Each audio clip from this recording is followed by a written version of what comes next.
Hello and welcome to the program People, Politics and Power. I am Imonia Marere. Today we turn our attention once again to the Niger Delta region. In 2011, the United Nations Environment Program, UNEP, released a report on the pollution and environmental degradation of Ogoni land in Rivers State, Nigeria. It recommended the setting up of a hydrocarbon pollution remediation program, Hyprep, with the mandate to clean up Ogoni land after years of environmental pollution arising from oil exploration and exploitation. On June 2, 2016, the Nigerian government launched the clean-up exercise in Ogoni land and other oil-impacted communities in the Niger Delta region, with a promise that the administration will right past wrongs.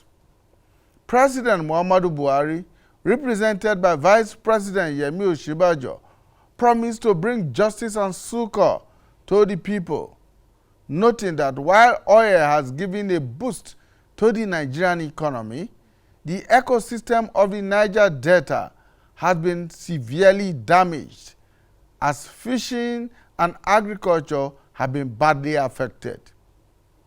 The president also assured that the cleanup will have sustainable development components that will benefit the people, as the methodology to be employed would create jobs. 6 years down the line, and with hundreds of millions of dollars reportedly spent, not much has been heard about the progress of the clean-up exercise, but so much or so many controversies. One of such is the movement of the project from one supervising authority to another. It was originally under the Ministry of Petroleum Resources.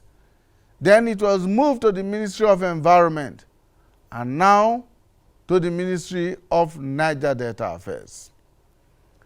The latest transfer to the Niger Delta Affairs Ministry was announced recently by the Minister of Transportation, Muazu Sambo, who represented President Buhari at the opening of a management retreat for the Niger Delta Development Commission.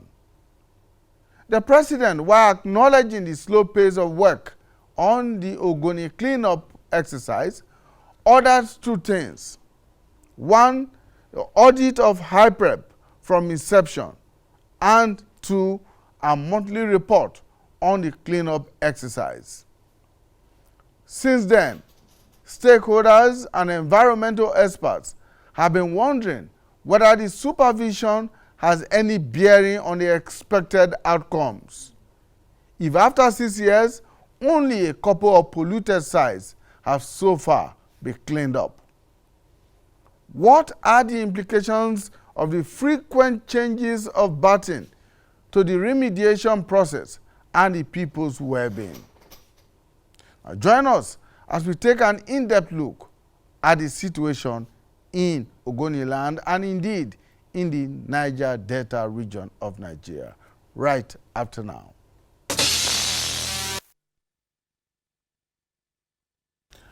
Now let's meet our guests. Joining me in the studio is Nimo Basi. Nimo Basi is a renowned environmentalist and founder, head of Mother Earth Foundation, an ecological think tank advocating the environmental and climate justice. Thank you so much for joining us. Thank you so much. We are also joined virtually via Zoom from Port Harcourt in Rivers State by Celestine Akpobari. Mr. Akpobari is a member of the Governing Council of Hyprep. Mr. Akpobari, thank you so much for joining us. Thank you, Imani. Thank you, Nigerians. Well, Thank so let's begin with you, and let's begin with the situation on ground in Ogoni land. What has Hyprep been doing in the last 6 years or thereabouts? Well, as you know, life has never been the same with the Ogoni people since we commenced our struggle in 1990 with the loss of life, the loss of livelihoods, the devastations of our environment, the sicknesses and diseases, poverty, and deaths. Life has never been the same. And so Hyprep has not made any difference too, because even if the project was to work according to the timing, remediation is all about opening the soil, treating it, and putting it back and closing it in. So even if they were to spend $100 billion in just opening the soil and closing it, it will still not impact much on the well-being of the Ogoni people. Considering the fact that this cleanup will take 30 years, I'm sure that with the rate of poverty in the country, not to talk about the people whose means of livelihood have been lost completely, that 30 years is a very long time. These days, people are dying very young in Ogoni.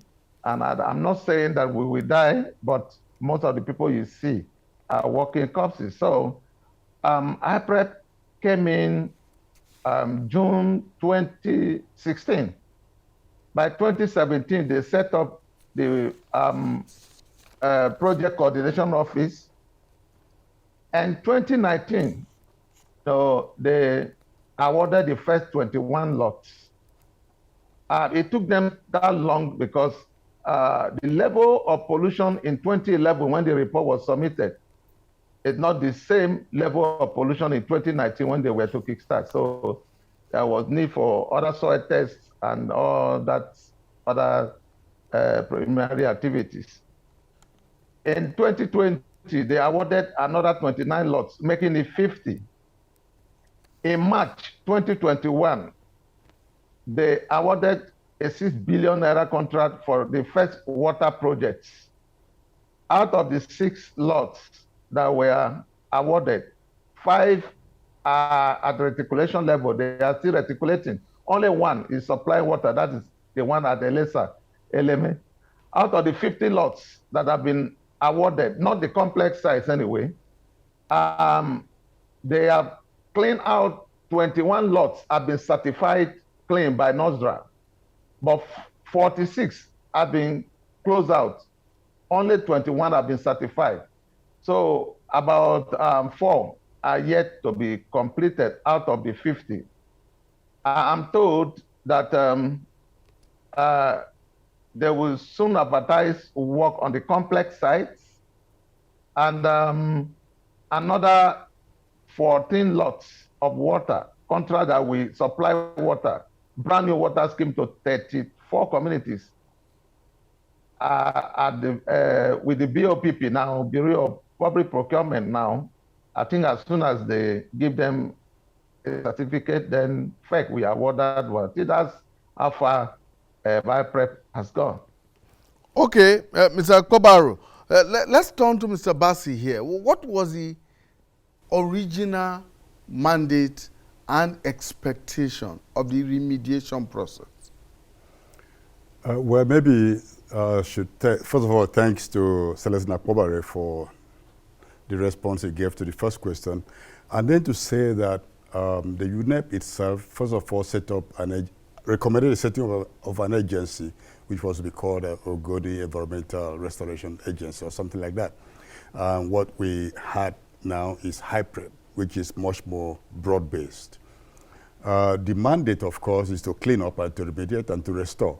The first Hyprep that was set up in 2012 was called Hydrocarbon Pollution Restoration Project. And so, of course, said, well, you don't want to restore pollution, you want to remediate the land. And so that was rectified when Hyprep was eventually gazetted. So the thing is to clean up, restore, and then also provide, as you said in your introduction, livelihood means, to improve on the livelihood means of the people, and also to provide emergency services such as water supply and centers of excellence for where the issues and the environmental problems could be tested and analyzed. Now, we've got right now the water supply has started after many years of campaigns by the people. And I believe also that efforts are being made right now to begin the construction possibly of the soil testing facilities. So it's been a very broad mandate. Hydrocarbons cleaning, remediation, and then environmental restoration. And this is why it's projected to take up to 30 years, which whether we like it or not, it's about a lifetime. A lifetime is about 40 years. That's how we count generations. So this is a very long-term project, but as everybody knows, it's been really slow in coming. Yeah, 6 years down the line, I mean, we say locally that the morning tells what the day will look like. If we have spent 6 years out of the 30 years projected for a completion of the remediation process, it therefore means that we have not started well.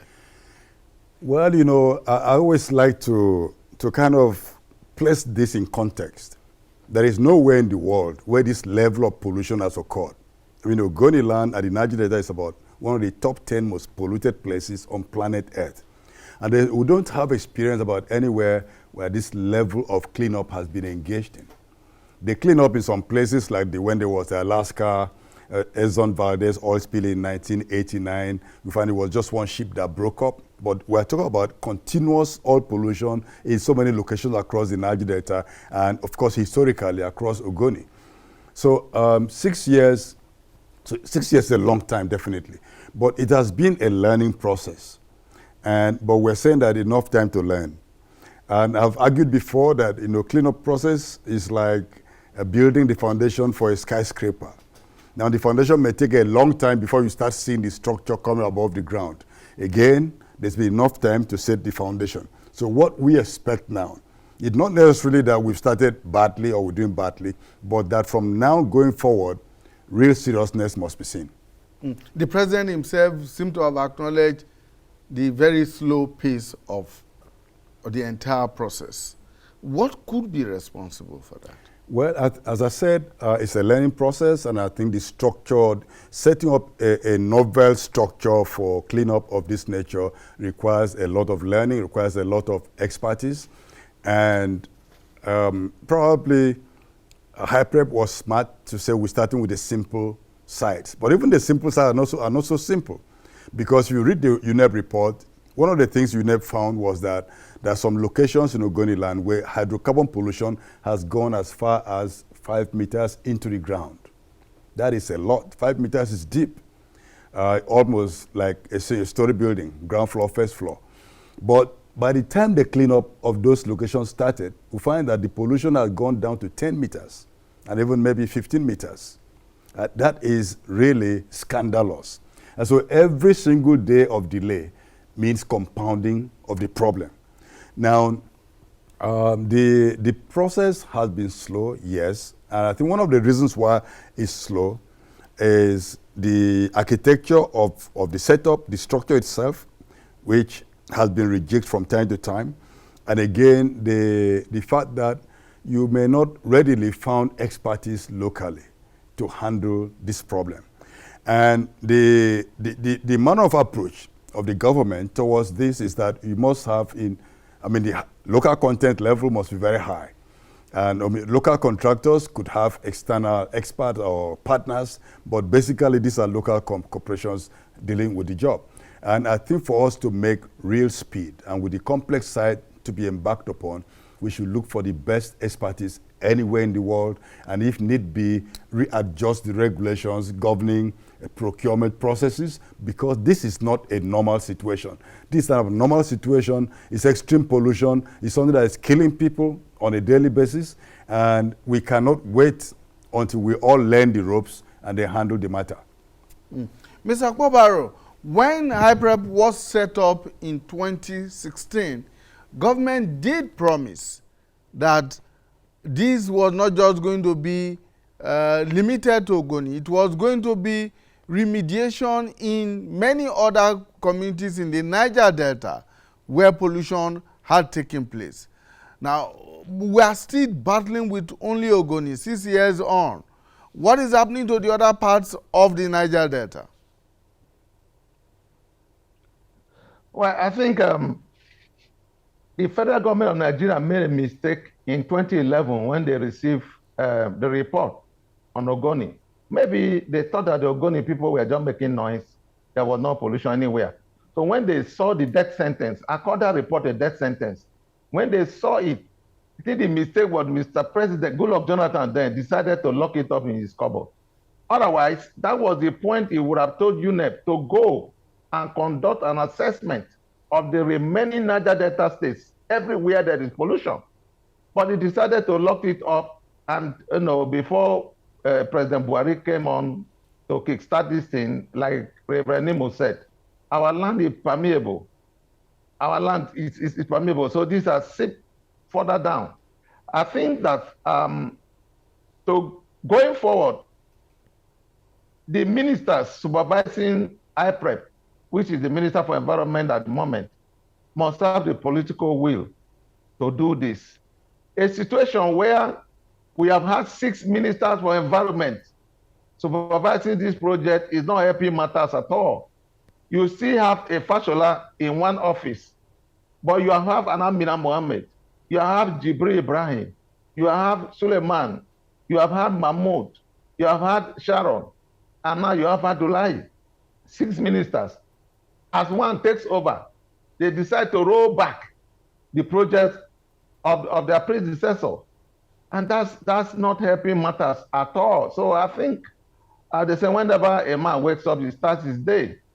If we have a minister of environment supervising this project that is willing to take on that, it will be easier to do. But I think it will not be much better to chew more than you can swallow.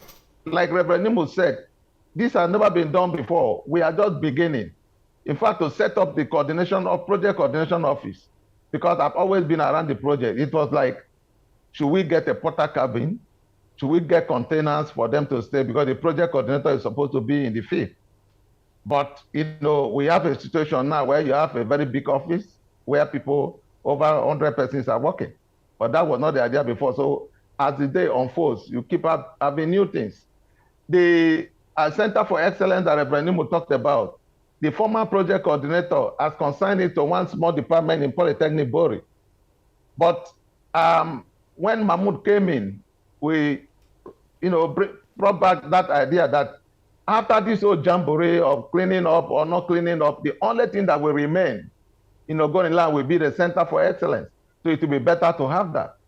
And we started looking for land from the state government, and Sharon continue with that. And I think they are the process of designing and fencing now, which means that in the next budget cycle, that project will start. So it will take the political will and determination on the part of a particular minister to kickstart that very phase. But this $1 billion that is being earmarked now is for only Ogoni, and that's why you have the Board of Trustees, the BOT, keeping that money. The government of Nigeria will have to, look for another money that they will use for an assessment, because one kobo from this $1 billion will not go to any other part of the Niger Delta. It will only be spent in Ogoni. And of course, it's a seed grant. It's not the only money that over 100 billion will clean up Ogoni. $1 billion is just a seed grant, take-off grant. Mr. Kobari, you seem to have clearly defined what the problems are with Ogoni as an entity. Now, but there are allegations that even as the remediation process is ongoing in Ogoni, more and more pollution is going on in other parts of the Niger Delta. How correct is this? You are very correct. Don't forget that over 6 decades that they laid these pipelines, all of them are aged and decaying. Every day there is spill from 40 equipments on service. They don't do their routine checks.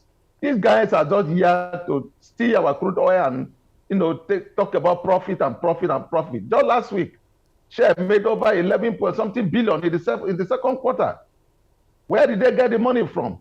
If from on-service pipelines and flow stations and all the equipment, on-service equipment that is leading to all this. Even the issue of oil theft or whatever you call it, it's just being allowed a little to cover up the mess in that sector.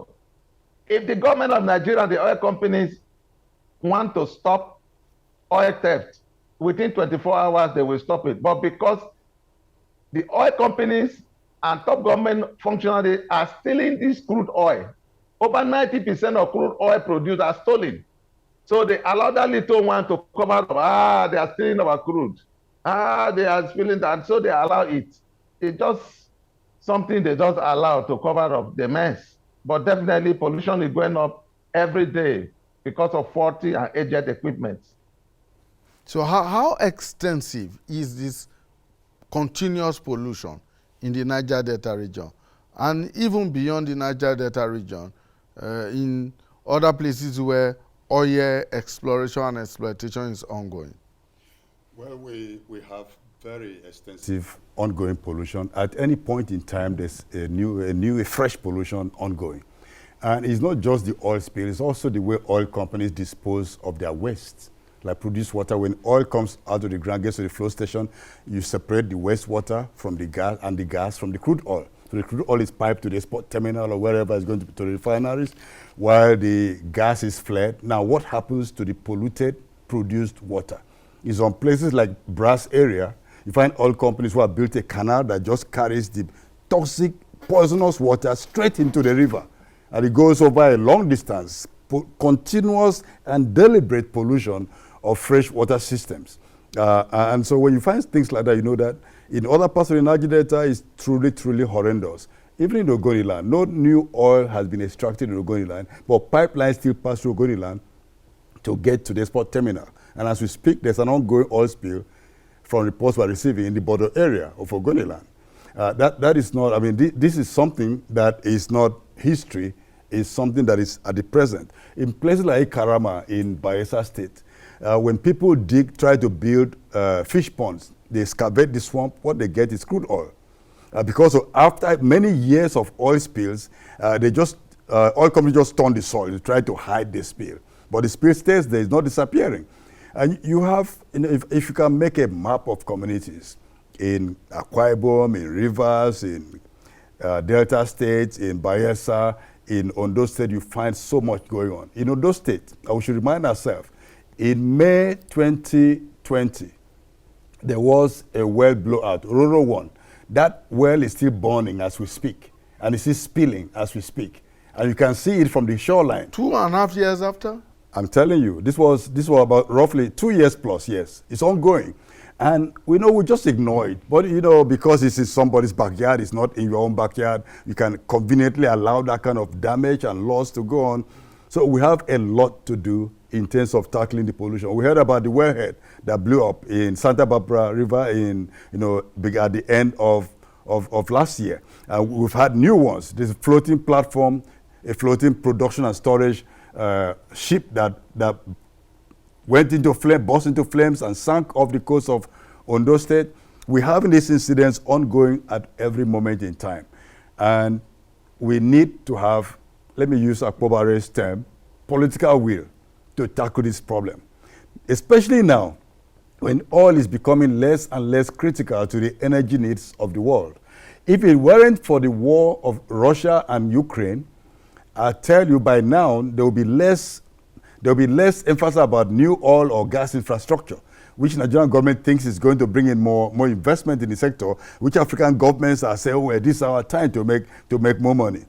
By now, we have to be serious about moving away from this destructive part of exploitation of natural resources. So going by what you and Mr. Akpobare have said, the continuous pollution ongoing, Mr. Akpobare, is that even after we succeed in remediating the situation in Ogoni, in another 30 years, we will still be dealing with pollution and environmental degradation in other parts of the Niger Delta. Yeah, definitely. Because, like I said, pipelines that were laid 6 decades ago, they are old. In fact, the 6-inch pipeline that is conveying this crude to Benin for export, there are some places that they are exposed. If you just punch your finger inside, it will go in. I've talked about unserviced wellheads that continue to spill crude every day. But this is deliberate. They allow this to cover up their track. The main work of the oil companies and top government functionaries is to steal this crude as much as possible. So they allow these things to happen. So they'll say, okay, this is where we are losing it. This is where our crude is going. But they allow it. If they want this thing to stop, the money, within 24 hours, it will stop. But because people go to bed and sleep and wake up in the morning and money is in their account, they will not allow it to stop. Of course, you don't have a government that is sensitive to, what is happening, either to the well-being of their citizens or to the environment. I flew with Amina Mohammed across the Niger Delta when she was Minister for Environment. I wept when I got home. There is nothing left of the Niger Delta environment. And that's why I said we made a mistake in 2011 when Goodluck Jonathan received this report. He would have directed that they should go all over the Niger Delta to conduct an assessment, which they did not do. So the crude oil will continue to spill all over the Delta until a government that is a regulatory agency, will wake up from their sleep and say enough is enough. But only God will allow that to happen. Now, talking about the regulatory agencies, Mr. Kobari, it does appear from the account you have given that the agencies are not up to their responsibilities as far as the despoilation of the environment is concerned in the Niger Delta. And added to that, what are the people themselves doing about this? Well, I've always said that those regulating the oil sector, they are partners in crime. They go to bed together with the oil companies every night. The community people are helpless. What do you want them to do? The Omochen people came out protesting in 1990 that, hey, you are destroying our environment. What did they do? They call out the riot policemen to kill everybody. Those that ran for safety in the palace of the king, they went in there to burn the palace, burn the king, burn his 2 children, his wife, kill everybody. The Ogoni people started their own in 1993. They said we have to teach these people a lesson to show them how difficult and hard it is to protest. They killed everybody. Over 2,000 people were killed. You only know about Kansarawu and others. So Kansarawu would have been alive. What offense did he commit? So what do you want the ordinary community man that are not eating food to do? It is only the government that swore to protect them and the territorial integrity of Nigeria that can protect them. But the government has abdicated that role. And there's nothing the ordinary person can do. But if I have my way, I would have asked that every community in the Niger Delta to stop oil production because there are no benefits. So, as it were, Mr. Bassi, oil has become a curse rather than a blessing to the peoples of the Niger Delta region. What are other critical stakeholders, environmentalists, people like you, doing to bring this to the attention of not just the governments, the various levels of government in Nigeria, but to the international community? Well, I think that from the 90s, there's been very concerted effort to bring the plight of the Niger Delta people and the environment to the international community, starting with Kensarawiwa's campaigns and groups. This has been in the front line. Everybody in the world knows and uses the Niger Delta as a prime example of how things can go wrong with fossil fuel extraction. That is not in doubt. And this is continuous. The exposure of what is going on in the Niger Delta is continuous. And the communities, we've been working with communities to ensure that communities report, they monitor and report what is going on in their environment. The pollution that's going on, the leakages, it's very frustrating when they keep complaining, reporting the same thing, and yet nothing is being done. Or when they report about a leakage, and then whenever the regulatory agencies go there, they will say, oh, this is caused by third-party interference, this is caused by sabotage. So they just foreclose any kind of discussion, always blaming the victims for what is going on, whereas the communities are just innocent people. There may be a few individuals who do a few things, but actually it is the players in the industry that must be held to account for the pollution that we have in the Niger Delta. And to me, it looks like the oil companies have made a very big media coup, because if you ask the average person in Nigeria who is causing the oil spills in Niger Delta, they will point at the bush or illegal refineries. They bring the picture, even you guys, I mean, on the media, see wherever this is reported, you see pictures of the illegal refineries as if this is what, but this is a new thing. It's not historic. It wasn't historically there. It's just a few years back that you started having these bush refineries, which again would not have occurred if the actual refineries were working. It's because there's a market for the bush materials. That is why many of the people in the region are dependent on the products of those bush refineries to run, because there's some communities that are so hard to access, and they depend on those things. But that is causing massive environmental degradation. And I believe it was allowed to fester and continue so that the oil companies can say, we are not the ones. Oh, look at these people. They are the ones causing the problem. And then when the military go in there, they bomb and destroy and set on fire those very simple contraptions that can very easily be dismantled and cleaned up. And so we have a compounded the problem by official ineptitude in terms of how to handle the crisis and how to deal with the socio-ecological and cultural and economic problems that underlie what we are seeing. And in fact, as Celestin said, if you look at the amount from government, just from one government official to another, saying that oil theft is what is making the economy or to get to the verge of collapse, or why the Naira is now not worth anything compared to what it used to be. You know, these are very cheap examples, very cheap excuses. Because if you want to talk about oil theft, if all the bush illegal refineries combined cannot use up to 10% of the amount of oil that is stolen on a daily basis from the Niger Delta, you talk about hundreds of thousands of barrels that are being stolen. And they can only be stolen successfully if they are being sold in the international market, because they're not being sold to the official refineries, which are moribund. So who is taking? Is it the villager that is running that bush refinery that is taking the crude oil to a ship that is going to Europe or going to somewhere in the world? No. Who is doing it? Why do we have the Navy? Why do we have all the military task forces all over the Niger Delta policing all the creeks? There are checkpoints in almost every corner that you turn to the Niger Delta. How come these products still make their way to the high sea and disappear? Don't forget, some years back, a ship was arrested loaded with crude oil by the Navy, and the ship escaped from detention. It disappeared. Now, if a ship disappeared from detention, I mean, that's ridiculous. That can't just happen. So something must be done. The theft is an industrial business, and it must be addressed as such, not pointing at the poor people who are burning and polluting the environment in the forest. Mr. Kobare, let me ask this. How is this situation, the pollution of the environment, affecting the local economy in the entire Niger Delta? Well, you know, Niger Delta is part of Nigeria. You have a situation where government has failed completely. Public schools, headwise.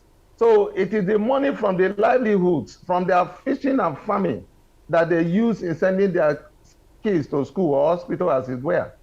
So in a situation where livelihood have been destroyed, where the people can no longer fish or farm, poverty has set in. Crime rate for those who cannot endure has come in.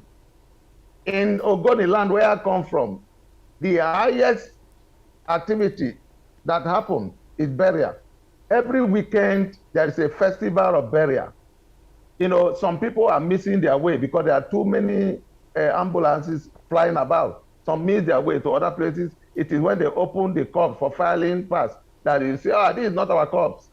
And you see people thanking God for a life well spent when people die at the age of 40. Our traditional rulers now are young people.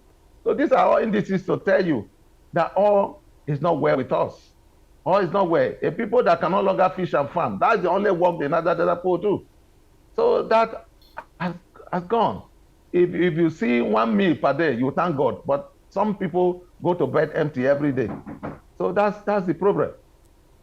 All right, let's take a short break. When we return, we'll be looking at the supervisory authorities of the Hyprep and how that has impacted on the mandate of the agency. Stay with us. All right, thank you so much for staying with us.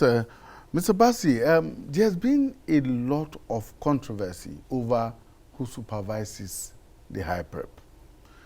When it was set up in 2016, it was first under the Ministry of Petroleum Resources. 2012. Ministry of Petroleum Resources. And then in 2016, it was moved to the Ministry of Environment.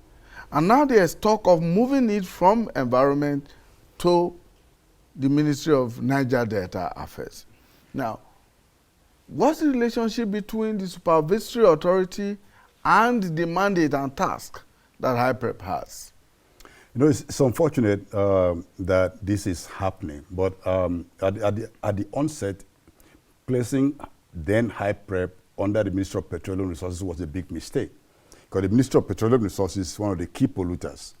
It was a polluter, one of the major polluters of the Niger Delta, and to place them in charge of the cleanup process was a big mistake. Possibly that's why they didn't lift a finger to do anything. Now, moving to the Environment Ministry was very strategic, because this is a major environmental problem. You have in the Ministry of Environment the expertise, the requisite manpower that is needed to oversee a situation like this, even those who are certifying the cleanup in that ministry. And so it was quite easy to understand the complex nature of the exercise that had to be taken care of. Now, right now, we are not sure exactly what government is saying. Whether the Minister of Transport was conveying the right message, or it was just in a manner of speaking at a retreat, or did somebody smuggle something into the speech that he had to read, we don't know. Because after that announcement that Hyprep would now be under the Ministry of Niger Delta Affairs, we've since heard from the Ministry of Environment saying that by law, by gazette, by all international requirements and covenants, that they are the ones in charge of the cleanup. I believe that it would be a big mistake to actually move Hyprep to the Ministry of Niger Delta Affairs. One is going to mean duplication of the personnel that was already available in the Ministry of Environment. We have to have personnel again. Maybe that would be a way of creating employment, but we don't need to do that. We need the experience that we already have in the Ministry of Environment. The Ministry of Niger Delta is not a specialist agency in the sense of handling environmental matters. In fact, we've seen this even with the NDDC, which ought to take the environmental remediation of Niger Delta as a key focus, but they're just doing roads, schools, electric poles, just like politicians do with their constituency project. So we don't see that level of seriousness about what is really the foundation of life of the people in the region. So moving the Hyprep to Ministry of Niger Delta Affairs will be just like looking forward to replicating and creating another kind of NDDC, which is not transparent, which is not meeting the needs of the people, which is a big sinkhole for the resources that have been going in that direction, and that would be a very sad thing for the Niger Delta. The Ministry of Environment should continue to handle Hyprep, because if you look at Hyprep seriously, deeply, it goes beyond the Niger Delta. It's about hydrocarbons pollution remediation project. Now we have serious hydrocarbon pollution in Lagos from pipelines. We'll be having that at Atlas Cove and other places over the years. Now there's oil being prospected offshore Lagos. Oil spills are going to happen offshore Lagos. We're having pipelines in Badagry. We already have gas flare in Badagry. There's hydrocarbon problems in Badagry. Now Dangote is building a refinery in Lekki, Lagos. Major pollution from hydrocarbons are going to happen there. Kaduna Refinery is having the same problem, the pollution. Imo State. In Imo State, in Anambra State. So, where politically we count all the states in the south as, in the Niger Delta area as Niger Delta. But, you know, you can't extend it to Lagos. That would be ridiculous. So, the hydrocarbon remediation project would have to look at what is going on across Nigeria, wherever hydrocarbons occur. So, it's very wrong to say that Hyprep is a Niger Delta affair. I mean, it's almost like calling a dog a bad name to hang it. I'm not saying Niger Delta is a bad name, but I mean, you say, okay, now we leave this, we've been able to trample upon their rights, they can carry their Hyprep, we throw some crumbs at them, let them go on with it. Because even the starting funding for Hyprep in Ogoni land, Celestin was very right to say that 1 billion is for Ogoni land. But how is the 1 billion contributed? 55% by NNPC, which has now been privatized in another way, which is going to be very difficult to deal with in terms of public requirements. You have Shell contributing 30%, you have the other oil company contributing 10%, and then you still have a remaining 10% to be contributed by refineries. They've not put a dime on the table as we speak. As far as I know, they've not put a dime because the refineries themselves, I mean, you can't go to a dead dog and say, give us a bone to chew, where they don't have nothing. They're not even functioning. So we need to keep in focus that hydrocarbons pollution is a national problem. It's more in the Niger Delta, so clean the Niger Delta, but don't move it to the Niger Delta ministry. Mr. Kobari, does that not speak to the issues that some concerned groups have been raising, that Hyprep should actually be an independent body rather than being supervised by one ministry or the other, given the scale of work that it seems to be going to be thrown at it in the nearest future? Yeah, that's the right thing that every right-thinking government or a people should do. But you cannot take away corruption from what is, stopping that from happening. Brendan, we just talked about moving Hyprep to Ministry of Niger Delta now. It is not because they want to clean up the place, because we have seen their track record. We have seen what has happened to the East-West Road that is under them.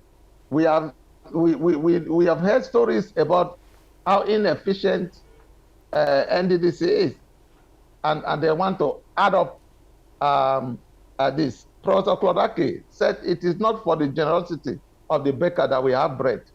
It is not because they love Niger Delta so much that they are lobbying that Hyprep should go to Ministry of Niger Delta. No, they want to steal the money. They want to steal it and nothing more. So I think I agree with you that we need to pursue a situation where Hyprep should be an independent agency that should not be tossed about from Ministry of Petroleum to Ministry of Environment and Niger Delta. But I think the government should spare us a bit of rest, because as soon as the Ogoni people heard that this project was being moved to Ministry of Niger Delta, they started mobilizing. By now, Ogoni people would have been on the street, and that project would have been stopped completely till the next government will come.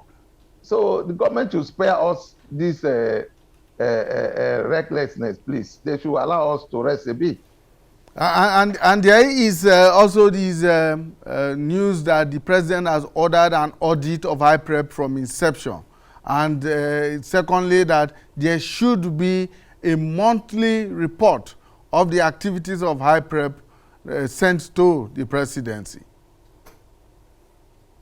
Yeah, I agree. I agree that Hyprep should be audited, but I'm not too sure that that they have stolen money in Hyprep because of the way that place is structured.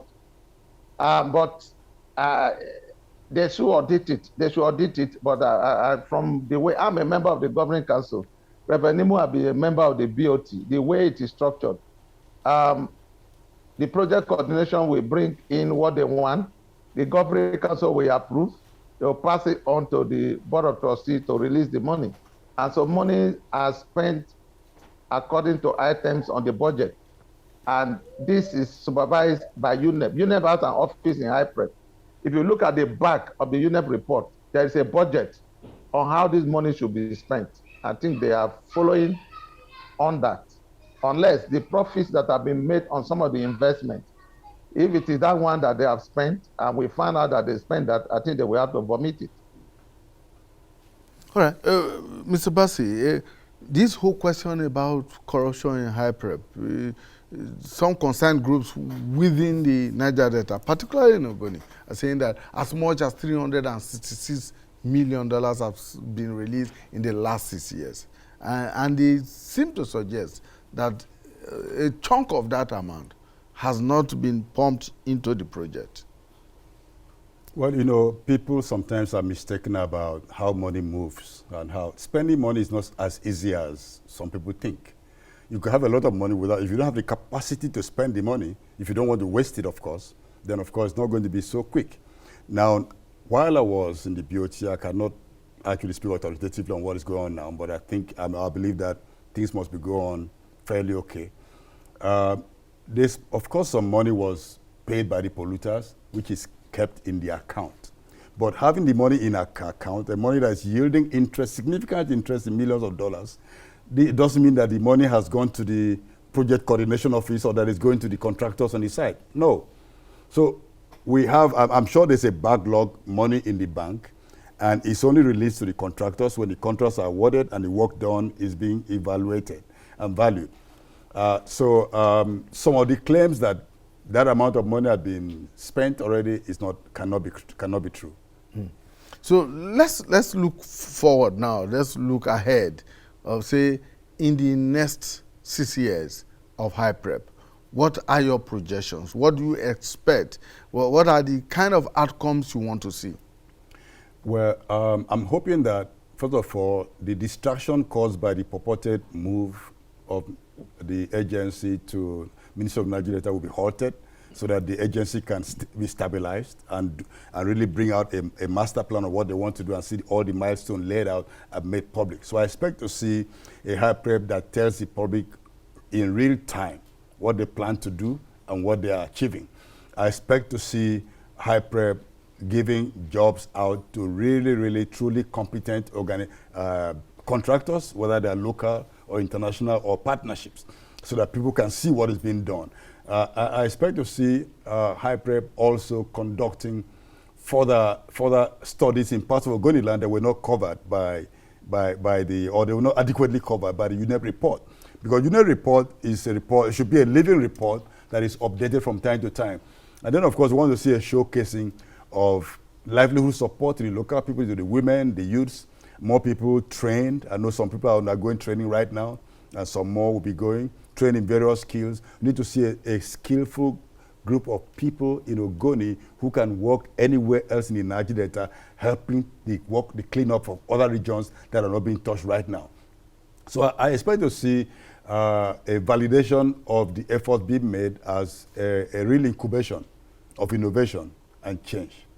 I expect to see an Ogoni where I can go and then somebody would harvest a tuber of yam and give to me or cook, and it would be a rotten tuber as received in recent past.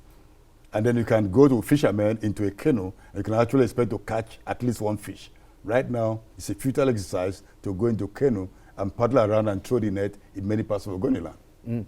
Mr. Akpobari, when Hyprep was set up, or when it took off 6 years ago, there must have been milestones, landmarks that were put in place to say in 1 year, in 2 years, in 3 years, in 5 years, these are the things we're going to do and these are the possible outcomes.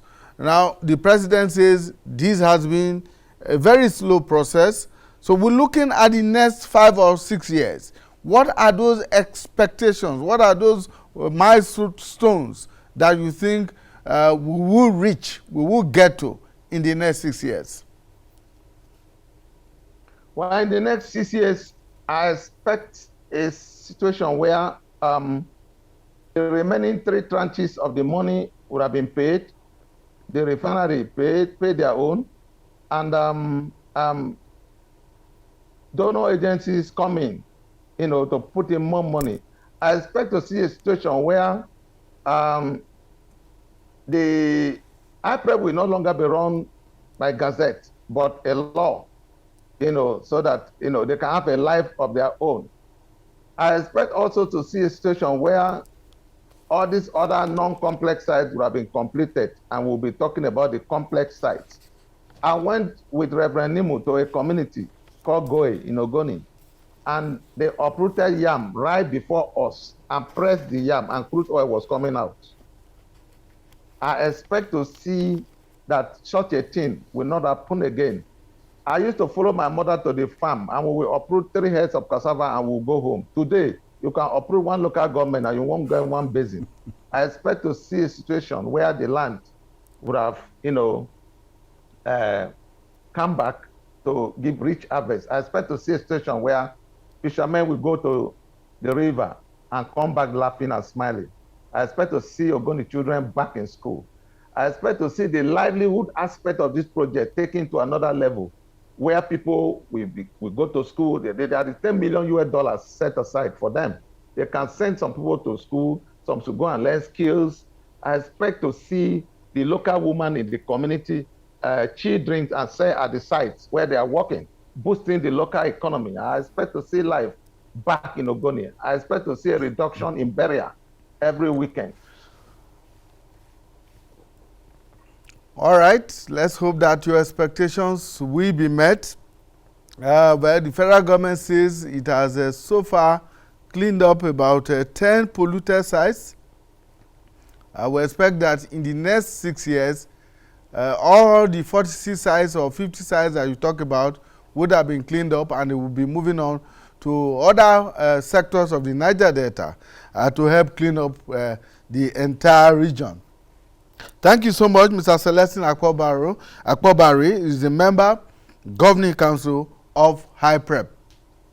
Thank you for your time. Thank you. Right here in the studio is Nimo Basi, a renowned environmentalist and founder of Health of Mother Earth Foundation, an ecological think tank which is advocating the environmental and climate justice. Thank you so much for your time. My pleasure. And then, of course, to our dear viewers, we want to thank you immensely for investing your time with us. And we look forward to having you again when we bring you another edition of the program, People, Politics, and Power. But note that you can always view this program anytime on our various social media handles. That's talking about the YouTube, Facebook, and all the other platforms on social media.